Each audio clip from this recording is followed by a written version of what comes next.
বাতাবি আমার সব থেকে অপছন্দের একটা ফল। ছোটবেলায় যখন পাড়ার যে কারো বাড়ি পুজো হতো সেখানে প্রসাদে বাতাবি অবশ্যই থাকতো। ইয়া বড় বড় বাতাবি। বাকি ফলের টুকরোগুলো ছোট ছোট হলেও বাতাবিতে কোনো কৃপণতা ছিল না। প্রসাদে একটা নয়, দুটো করে বাতাবির টুকরো পেতাম। কী যে বিচ্ছিরি খেতে লাগতো, কি বলবো। বেশিরভাগ সময় পুরোটা না খেয়েই ফেলে দিতাম। অথচ তখন কি আর জানতাম বাতাবি কত উপকারী একটা ফল।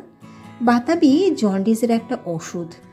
এবার যখন চেন্নাই যাই অপারেশনের জন্য, সেখানে গিয়ে জন্ডিস ধরা পড়ল। ব্যাস, বাড়ি ফিরে বরের কড়া উপদেশ, বাতাবি খেতেই হবে।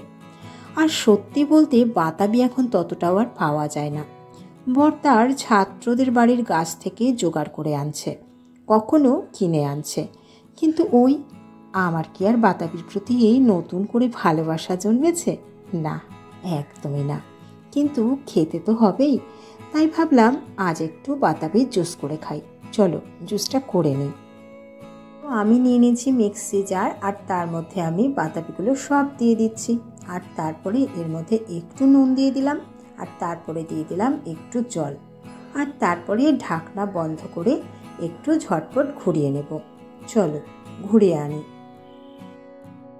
তো জুসটা তো আমার রেডি হয়ে গেছে। এবার একটু জুসটাকে গ্লাসের মধ্যে ঢেলে নিয়ে খেয়ে দেখি জুসটা কেমন খেতে হয়েছে। দেখি বাতাবির একটু নতুন করে পরিবর্তন হলো কিনা। তো চলো খেয়ে দেখি। ম্যাগো ম্যাগ, কি বিচ্ছিরি খেতে, কি জঘন্য! না, বাতাবি আর আমার মধ্যে কোনোদিনও প্রেম হবে না গো, কোনোদিনও প্রেম হবে না। বাতাবি চেকে সেই রয়ে গেল। টাটা।